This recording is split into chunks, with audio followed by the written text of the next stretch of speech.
과학적 사고, 과학적 태도, 이런 말을 들었을 때 어떤 느낌이 떠오르시나요?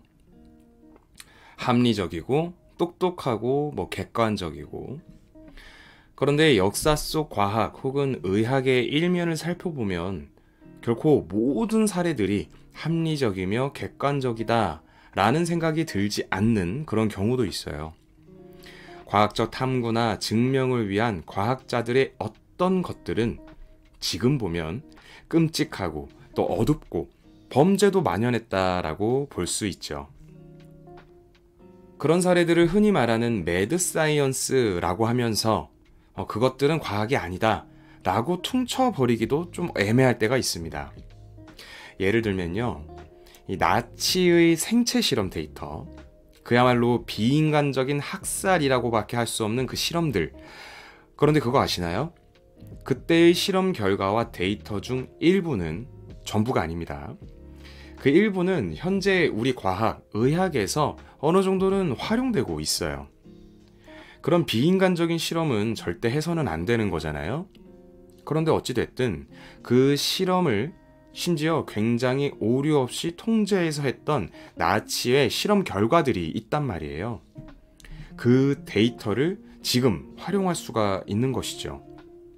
극한의 상황에서 인간이 어떤 과정으로 사망하는지, 임시 방편으로, 아마도 전쟁 상황에서의 무엇인가를 가정한 그런 실험이었겠죠.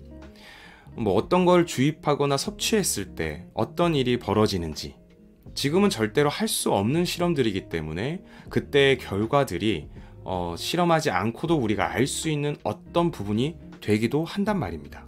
물론 이런 나치의 실험 같은 게 필요하기다와 같은 주장을 하는 것은 절대로 아닙니다.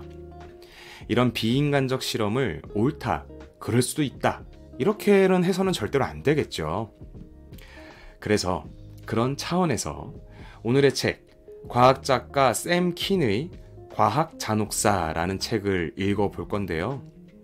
합리적이기 이를 데 없을 것 같은 과학의 명찰을 달고 일어났던 약탈, 살인, 고문 등을 다루는 책입니다. 12개의 장에서 각자 다른 사례들을 다루고 있는데, 그 중에서 연구를 위해 시신을 사고 팔았던 영국의 외과 의사 존 헌터의 이야기를 지금부터 해보도록 하겠습니다. 우리가 잘은 몰라도 외과 수술의 수준을 높이기 위해서도, 또 사람이 왜 아프고 왜 병이 나고 또 어디가 어떤 작용을 해서 증상이 나타나고, 이런 걸 연구하기 위해 아마도 해부학은 반드시 필요한 영역일 것입니다. 특히 계속해서 양성되는 젊은 의사들이 인체가 어떻게 작용하고 생겼는지를 직접 다뤄보지 않으면 그 의사가 처음으로 수술하게 됐을 때 너무 무섭잖아요. 환자 입장에서든 의사 입장에서든 말이죠. 자, 1700~1800년대쯤 영국에서는 이 해부가 금지되어 있었습니다. 영국인들은 이 사후에 해부를 하면 하느님이 죽은 자를 되살릴 그 심판의 날에 이 신체가 손상된 채 부활할까봐 두려웠다고 해요. 더군다나 체면 이런 게 중요했던 소위 신사의 나라 아니겠습니까? 알몸이 되어 누워있는 시신을 다루는 것, 이런 게 굉장히 수치스럽게 여겨졌을 것이다. 저자는 이렇게 이야기해요. 그런데 말씀드렸다시피 이 해부는 연구를 위해 반드시 필요한 것이었습니다. 서서히 근대의학과 과학의 시대가 열리는 시점이었는데, 이를 영국의 학자들이나 정부도 이 해부학의 중요성을 모를 리가 없었겠죠. 그래서 영국 정부는 해부학자들에게 해부용 시신을 공급하기도 했어요. 대개는 처형당한 범죄자의 시신이었죠. 하지만 처형당하는 시신의 수는 의과대학에서 필요한 만큼을 충족시킬 수 있을 만큼 충분하지 않았어요. 이러한 공급 부족 때문에 공개 교수형 장소에서는 여러 의과대학에서 온 학생들이 그 시신을 서로 가져가려고 몸싸움을 벌이거나, 아직 완전히 사망하지도 않은 사람을 교수대에서 끌어내리는 일도 있었다고 합니다. 해부용 시신 부족 때문에 영국의 해부학자들은 어쩔 수 없이 시신을 사거나 훔치는 수밖에 없다고 생각했습니다. 실제로 이들에게 시신을 도굴해 파는 도굴꾼들도 많았다고 해요.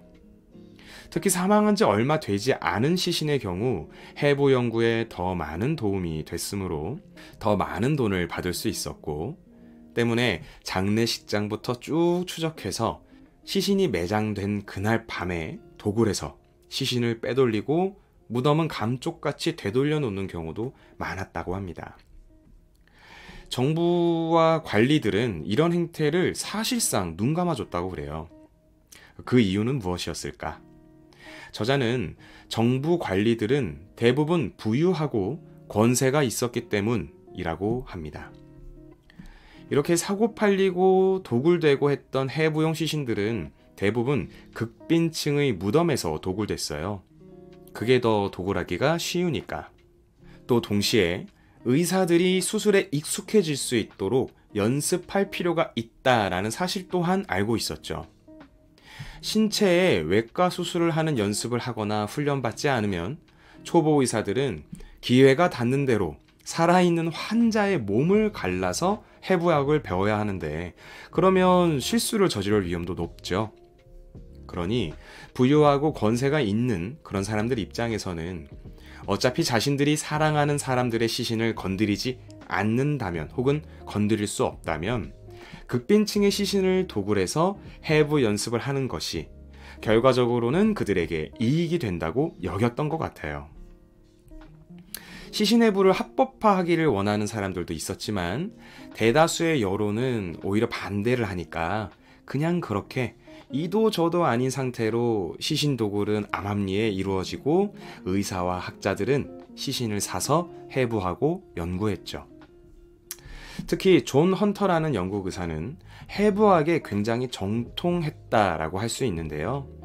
해부학 연구를 위해선 많은 시신이 필요했지만 말씀드렸다시피 합법적으로 시신을 확보하기 매우 어려웠죠. 그래서 그는 시신 도굴꾼들과 긴밀한 관계를 맺고 도굴한 시신을 돈 주고 조달했습니다. 그 와중에 이런 일도 있었어요. 아일랜드에 찰스 번이라는 거인으로 불리는 남자가 있었습니다. 그는 키가 한 230 정도 됐다고 해요. 키가 엄청 컸죠. 존 헌터는 이 사람을 보자마자 그를 꼭 해부하겠다라고 마음을 먹어요. 그래서 번에게 다가가 그가 죽기 전에 미리 그의 시신을 내가 사겠다라고 제안합니다. 하도 시신을 매매하다 보니까 이런 행위가 오히려 찰스 번에게는 영예가 될 거라고 착각을 했던 거예요.